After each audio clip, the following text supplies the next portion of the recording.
Hi, this is a general tutorial and kind of tour of the color palette in Adobe Animate, which you can find usually under the Windows menu, or it may be already loaded into your dock here. It overlaps with the swatches that you can find on the toolbox.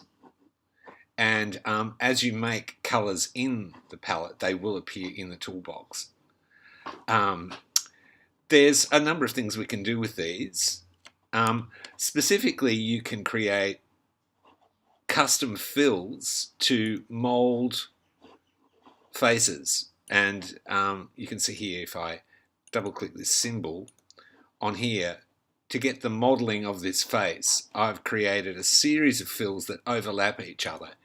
If we look a little bit more closely at this, you can see here that this fill here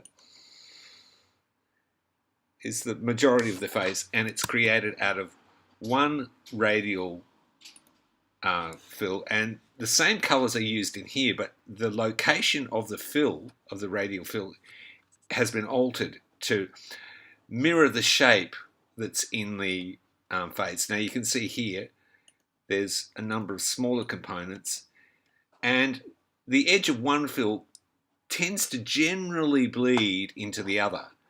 You can adjust these fills under the free transform tool. There's a gradient transform tool, and you can see here, if we look at this fill, I've got this fill set at that position. Now usually when you get a new fill, it'll be round, and we'll do that in a minute. We'll create a brand new fill. But just to give you an overview, editing these fills is a matter of moving them around. You can see if I move it further here, these shadows become harsher, and I've got it located where it blends more or less one into the other.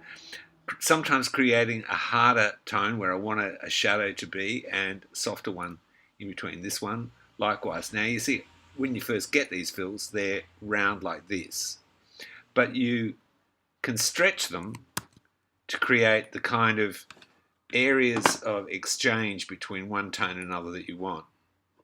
Okay, let's have a look at another example of what a color fill can do. In this case, the color fill here we're talking about is in this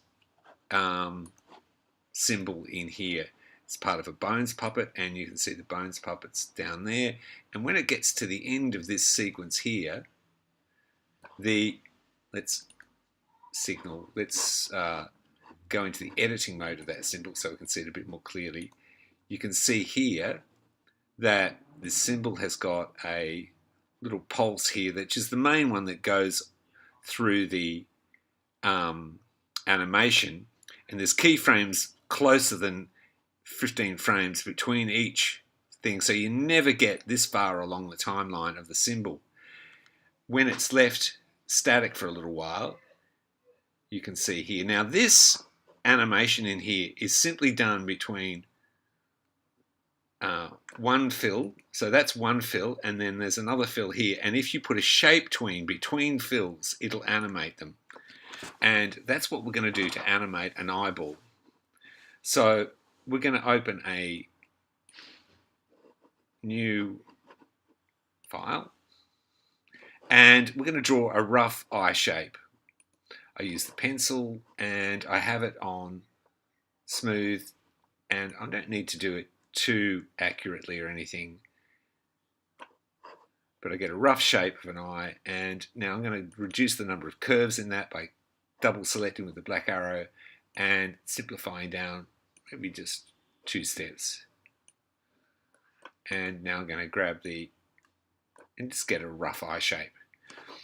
Now into that, I'm going to select a color fill. Now the color fill I want is a radial gradient, but I don't want it in the pencil. I want it on the paintbrush, on the bucket tool, sorry. Radial gradient. Now you see when you first do one, you have a black and a white. The black is in the center of the radius of the radial fill. So we need to make a black pupil, we need another thing there. Now it's going to go slightly grey there, but it doesn't matter. We can take that back to 0. And next to it, or very close to it, we're going to take that black up to 100%, the saturation down, and change the colour. We could make a nice green eye. That doesn't matter. Let's make a nice green eye. Now, if you put that fill hard up against there, you get a hard edge. And let's put another colour in here. Make this quite an exotic eyeball.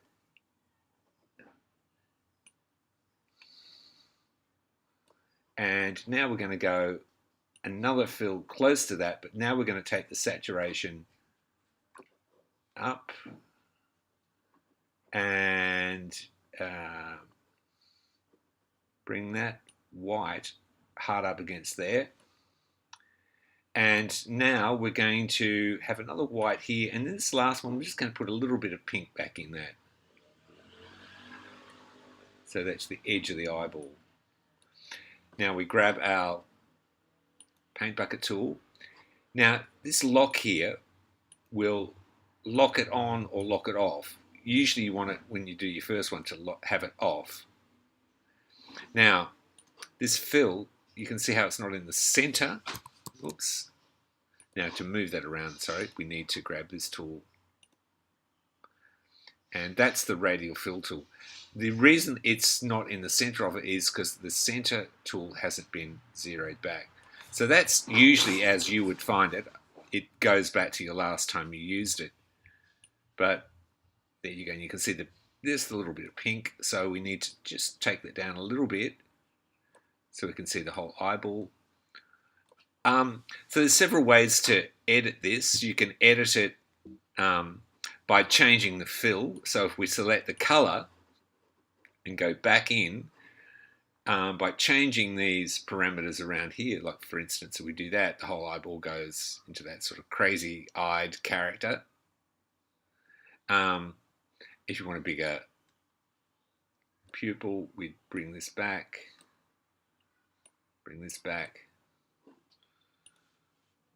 and we can animate those fill characteristics by adding a separate frame. Let's reproduce that keyframe, and then further on create another keyframe, and we can either change the fill position. Now let's move the eyeball about by changing the center, which gives a more three-dimensional feel to the eye. So we're going to look to, not too much, just a little bit of each.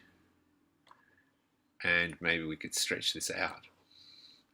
If we then do a shape tween onto that, we can animate those changes. So that's an interesting use of the fill tool. Now with modeling a face, as I was doing in this animation here, either in this scene or say in this scene here, in both situations I've gone in and created fills that overlap each other. So let's have a look at that very briefly. If we grab that same color by holding it will translate from one file to another. It will remember, and in fact it'll remember where the fill is. It'll lock it to that position in the stage. I'll show you what I mean by that. If we go into here and we draw a shape, say a leg shape, a calf or something like that.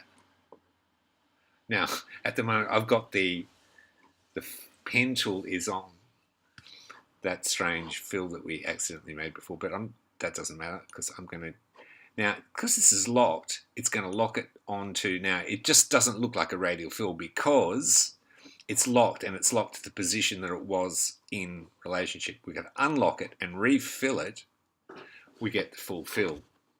Now, how you edit these fills to create a shape, to match the shape, you usually try to match it roughly to the size so that you can get your edges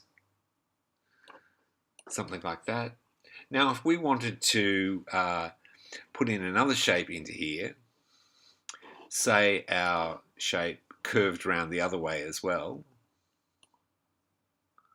curved around this way, and we wanted to get a reverse curve on here, we'd have to create another shape inside that and try and match up the areas. So that's a matter of drawing a shape, and we'll get rid of this in a second, say like that kind of shape. And you'd probably want to simplify that down, so double click it and simplify it down a couple of notches, and then refill in shape. And it's not enclosed. Oops. That'll do. I'm only going to use this very briefly. I'm going to get rid of this line and get that color and put this fill back into here, and then get rid of the lines. And then I'm going to try to adjust this fill so it's got some, just to give you some sort of an idea. And what we're looking for is, now that's going to be really hard where it is because it's right, it should be close. So somewhere in there, there is a zone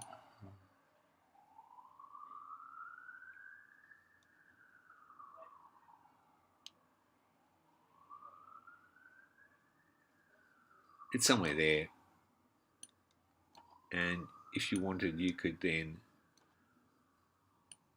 manipulate this shape around so you could have a there, and then it may be the size that you need to bring down, or you need a bigger size,